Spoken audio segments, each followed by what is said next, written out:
We're going to spend the next couple minutes talking about safety on the subway because this morning there are new efforts by the city to try and keep riders safe. Mayor Adams says he's planning on resuming random bag searches at certain subway stations, as well as adding more cops on trains and platforms. The move comes after several violent attacks, and despite new data revealing that there's a drop in subway crime. So what's really going on? Joining us from City Hall, Mayor Adams and NYPD Chief of Transit, Michael Kemper. Nice to have you both here. Thank you so much. And as you indicated, we left 2023 with a decrease in subway crime, decrease in crime around the city. But in January, we had a bad month. We saw a bump, and so we had to adjust. And we invested 1,000 more cops in our subway system, as well as changing to 12-hour tours to get that real omnipresent in our system. But Rosanna, something that you will appreciate that I've been talking about all morning is this poster that we have here. 38 people committed assaults on transit workers. Out of those 38 people, they committed 1,126 crimes in our city. Recidivism crises, and that's the same with when you look at shoplifters. 542 people committed over 7,600 crimes in our city. Our problem that we're facing, and I'm attempting to share with New Yorkers, we have a problem of bad people doing bad things to good people, and they're back on our streets doing them again. So, okay, Mayor, let's just talk about this, because we know the guy who was a cellist playing in the subway, he got hit over the head. The DA let him out. Let that the woman out. Who had already been arrested, I think, 7 or 8 times prior. And by the way, Rosanna, got arrested again, Rosanna, right, Chief? Yeah. Rosanna, are you ready for this? What? Yeah, the judge did let her out. She had 2 active bench warrants for her arrest. Bench warrants issued for failing to return to court on open cases, but you want the kicker? You want the cherry? Yes. Sure. She was arrested yesterday in Manhattan again. Right, okay, so now what can you do? I mean, your police officers can arrest people, but if they get into this justice system and get let back out, then it causes a problem. What can you do to make New Yorkers more safe? Chief? So listen, as a police department, our cops are focused. We continue to do our jobs. We're engaging acts of lawlessness head on. We don't listen to the noise. We're not discouraged that these cases are sometimes downgraded and not prosecuted. And as a matter of fact, I have data to prove that. Arrests are up this year. Actually, 2023, arrests were up at or near historic levels. And looking at this year already, the first 9 weeks of 2024, subway cops have made over 3,000 arrests already in the New York City subway system, which is a 40+% increase from last year. So again, our cops are focused and they're committed to public safety. You know, it's a great job by the New York Police Department. And I'm going to ask you this, Mayor, because I spend a lot of time right here on the air telling Rosanna, I don't think crime's any worse than it has been in years in the subway. But the perception is it's totally different. The numbers can bear it out, but you know how people feel, Mayor. When they get on the subway, people don't feel safe. And every day we see different incidents, whether someone gets hit over the head with a hammer like happened yesterday, or an MTA transit conductor gets slashed. When those things happen, it may be a small percentage, but the perception is still that crime is out of control there in the subway. No, without a doubt, you're so right. You know, we don't tell people that out of all the crime in the city, only 2% takes place in the subway system. And we don't talk about the fact that we have 4.1 or 4.2 million riders, and we have an average of a little over 6 felony crimes a day on that system. We want people to not only be statistically safe, but they must feel safe. And how do you do that? Nothing encourages the feeling of safety more than having that uniform officer present, from the bag checks when you first come into the system to watching them walk through the subway cars to the platforms.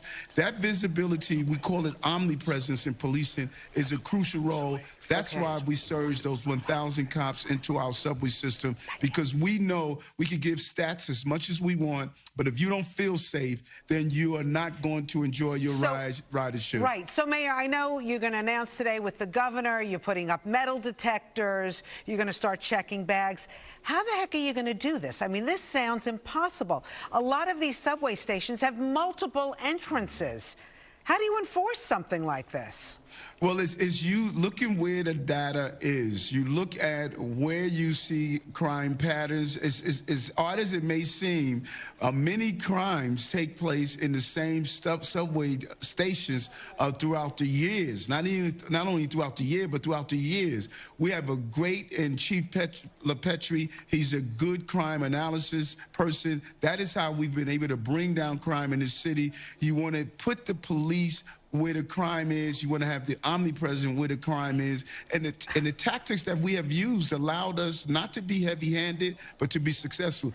People can say what they want. Yeah. We're the safest big city in America. Crime is down in this city, and we're going to continue to drive it down even more. But, Mayor, what we consider normal on the subways is not normal. I mean, we've had some of our cameras go down there and take pictures of people laying all over the subway cars, defecating on the floors, smoking crack. This is the normal that doesn't get reported. It's not factored in on anything. I mean, we've talked about, you know, how, you know, your administration was going to go there and try to get the mentally ill off the subway, but it doesn't look any different.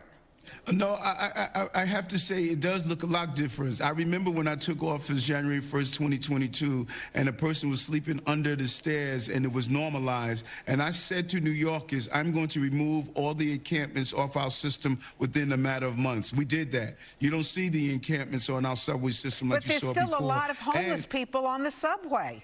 Well, because think about this for a moment, Rosanna, and you're right. That is why I need help in Albany to pass, to give teeth to the Kindred's law. Remember when I was talking about doing involuntary removals and what everyone said I was inhumane for wanting to do that in this administration? We know you can't not allow people that can't take care of themselves and they're in danger to themselves. They can't continue to be on our streets and our subway system. And that is what I've always stated, and we're going to continue to use our authority, but I need more teeth from what we're currently able to do. You know, there's a mental health crisis going on not only in America, but certainly here in New York City. We see a lot of them are homeless. They're on the subways, they're on the streets. But there's also a migrant crisis that's going on. I want to ask you a question about that while we have you, because of the report that the city has been allocated or has the right to $159 million from the Biden administration, but has only gotten $49 million because you failed to do the proper paperwork. I'd like to hear your response to that and find out, if so, why hasn't the paperwork been filed properly, and will it be going forward? Think about this for a moment. We spent $4 billion, Kurt, on a migrant asylum seeker crisis. They're allocating to us about $150 million. $4 billion, $150 million. So the best way to detract from that is to say we did not put in our reimbursement paperwork. First of all, it is unbelievable that the response is only $150 million to a $4 billion national price tag that we were hit with. Then, when you look at what they want to reimburse us for, how about $13 for a hotel room? Where can you find a hotel room for $13 in this city? And when you start to dig into the labor-intensive process of getting reimbursement, that even the controller stated we need to have an easier way to be reimbursed. Chicago stated, Massachusetts stated, everyone has stated this. So don't be duped by we are not putting the money to get reimbursed. It is bureaucratic. It doesn't meet the real issue. And just to start from the top, how do you insult this city by saying we're going to give you $150 million to a $4 billion crisis? I think a lot of New Yorkers will agree that that's a very, very, very small amount. But there's still $100 million left on the table that even your budget guy admits. You know, why not get every penny you can if they're offering it? Yeah, but and that's what's so important, Kurt. All the paperwork is submitted. And when you submit the paperwork, we submitted all the requirements. On their end, first of all, they're not reimbursing us to the rate that's suitable, but even on their end, they see some of the requirements that we must meet to get the money. They have indicated that we don't meet those requirements. And you got your hands full. I mean, Randall's Island, the shelter there is a problem. You've acknowledged that. You're going to put a curfew in place March 20th. Why wait till then? Why aren't all the shelters having curfews? But why wait till March 20th?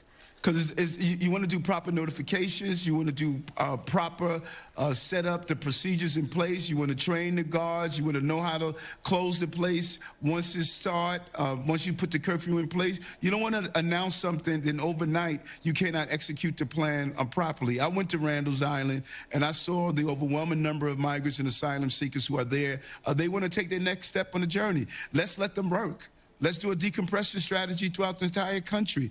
There are things that we're doing here in the city like no other city has done. And New Yorkers should be commended for doing that. But this is not sustainable and unfair to New Yorkers. I'm not going to just define the problem. I have to fix the problem because that's what I was elected to do. And no matter how hard this job may seem to people, every day I wake up and I'm committed to it just as I was committed as a police officer to protect and serve the city. How do you get the city council to do what you want to do? Because it seems like you say one thing, the next day they say something else.